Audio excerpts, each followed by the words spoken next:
Shalom saudaraku, salam damai sejahtera dalam kasih Kristus. Jumpa lagi dengan saya, Didi Duli. Kita akan belajar berapologetika bersama-sama di channel ini. Siapa yang nonton debatnya Kainama versus Pendeta Ezra Soru tadi malam? Bagaimana kesimpulan saudara? Lucu kan? Ini benar-benar debat terepik, terlucu, terkonyol, terambiar sepanjang sejarah. Di mana seorang akademisi tulen, gitu ya, murni, gitu ya, yang setiap kali debat selalu membawa literatur primer melawan seorang yang hanya ngaku-ngaku katanya pernah kuliah di luar negeri, di Haifa sana ya, di Leiden. Tapi dalam debat itu hanya mirip apa ya, yang lucu-lucu pinggir jalan itu apa sih namanya? Dia hanya bawa Wikipedia, dan lucunya statementnya itu kemudian dibalikkan oleh Pak Pendeta Ezra Soru untuk menghancurkan logikanya yang jongkok itu. Saya pengen ketawa ketika Pak Ezra ngomong di bagian itu.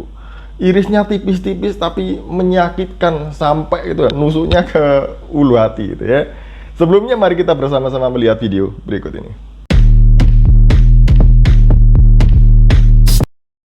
Baik, silakan Pak Ezra. Ya, sebenarnya begini ya.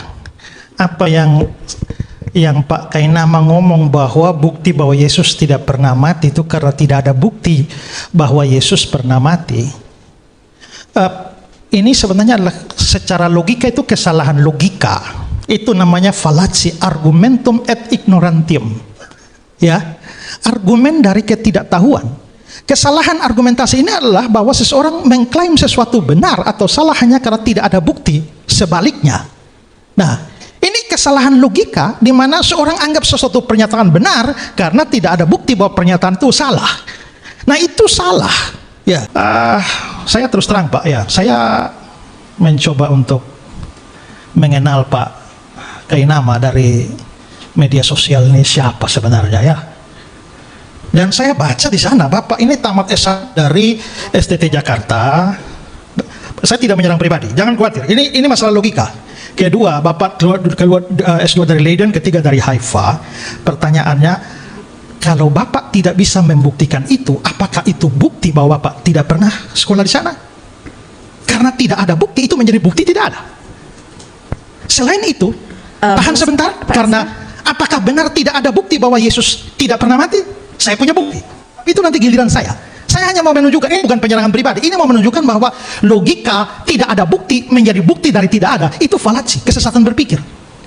Itu Pak. Bagaimana? Bagi saya ini adalah sesi terlucu dan sesi yang skakmat gitu ya, dimana Kainama hanya bisa senyum-senyum tertunduk lesu dan malu gitu ya. Pak Ezra Soru membabat dia dengan habis ya di sini itu gitu ya. Ini poin pentingnya di sini. Karena ini langsung Kainama langsung drop. Kainama ngomong bahwa tidak ada bukti Yesus disalib karena memang tidak ada bukti gitu ya. Ini anak baru belajar ngomong aja bisa melakukan ini pada teman-temannya, pada orang tuanya gitu. Lah ini kok ya dibawa ke ranah akademis, ini gimana ceritanya toh? Jadi ini dijadikan sasaran empuk bagi Pak Pendeta Ezra Soru untuk mencincang Kainama langsung gitu ya. Langsung dipakai logikanya. Ini adalah kesalahan logika yang kemudian dipakai untuk dalam tanda kutip itu membunuh lawannya gitu ya. Jadi gini, kalau memang Yesus tidak disalib karena tidak ada bukti, jadi begini ya, Pak Kainama ini kan pernah ngomong, pernah ngaku, bahkan banyak tuh kesaksiannya di media sosial, di YouTube itu ya, bahwa dia lulusan dari STT Jakarta, kemudian S2 di Leiden Belanda, S3 di Haifa Israel, S4 di Vatikan. Ini yang lebih lucu lagi ya, ini S4-nya di Vatikan ini.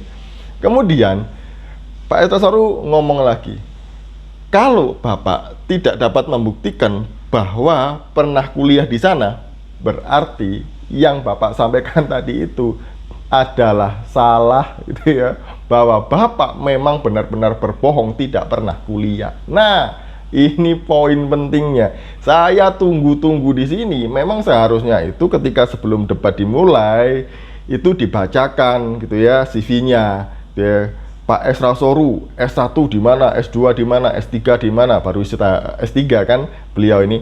Kemudian STT Jakarta lagi. Kainama, kuliah S1 STT Jakarta, S2 Leiden, S3 Haifa, S4 Vatikan gitu ya. Ini harusnya seperti itu. Ini baru dinamakan debat akademis. Ini katanya nggak boleh bawa-bawa itu karena dia malu, memang tidak pernah kuliah di sana. Jadi ini ya, lucu sekali. Di sini menunjukkan bahwa Kainama ini jadi bulan-bulanan gitu ya. Tapi yang kayak gini ini justru dipuja-puja oleh pendukungnya. Ada satu komentar di channelnya Ayah Sofia yang ngomong begini ya, dari Baginda Raja ini. Akhirnya pendeta Kristen Esra Soru dipermak habis-habisan di depan jemaat gereja sendiri. Barokallah, kata dia. Apanya yang dipermak habis-habisan itu ya? Justru Kainama ini ya yang dicincang habis-habisan oleh pendeta Esra Soru. Karena Pak Esra Soru itu bawa semua dalilnya, bawa bukti-bukti literaturnya gitu, sejarahnya semua dibawa. Bahkan dari literatur non-Kristen pun itu dibawa gitu, ditunjukkan. Nah ini kayak namanya kutip-kutip Alkitab dari Wikipedia dan kemudian simpulkan cocokmologi, tafsirkan sendiri gitu ya. Jadi ini yang dilakukan oleh Kainama. Lucu-lucu, debat semalam itu lucu.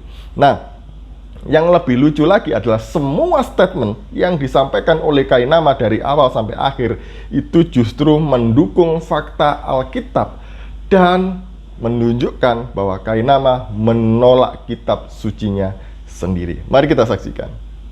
Gedein lagi, ya. Di 1919 harus bisa baca. Oke, naikkan. Akhirnya Pilatus menyerahkan Yesus kepada mereka untuk disalibkan. Udah 10 minutes sudah. Ya, jadi Pilatus sebetulnya tidak percaya ketika Yesus dikatakan sudah mati. Kenapa? Karena Pilatus baru lepas Yesus untuk jalan ke Golgota jam 12. Jam 12 baru jalan itu. Oke, berikutnya Dani. Alasan Pilatus tidak percaya Yesus sudah mati karena the cross journey, how far did Jesus carry his cross, dari Christian Pure website menuliskan for how many hours did Jesus Christ walk with the cross. Itu baca tuh, itu saya terjemahkan itu. Yesus Kristus memanggul salib selama sekitar 3 jam. Mari kita tempatkan, mari kita berpikir cepat dan kita tempatkan pada tempat yang proporsional. Semua 3 kitab sinoptik dan ditambah Yohanes percaya bahwa Yesus mati jam 3. Lalu di dalam Markus dan Yohanes dituliskan begini, Pilatus baru lepas Antua yang kita sama-sama hormati beliau itu, Yesus jalan jam 12. Perjalanan dari tempat Gabata itu, dari tempat Litrostrotos itu sampai ke Golgota pada saat itu diperkirakan 3 jam. Jadi sebetulnya dia baru jalan 3 jam, sudah jam 3. Apa yang disampaikan oleh dia ini sebenarnya menunjukkan bahwa Yesus disalib. Hanya Kainama ini menggunakan teori Yesus pingsan. Tapi Kainama ngotot bahwa Yesus disalib gitu ya. Artinya Kainama setuju Yesus disalib.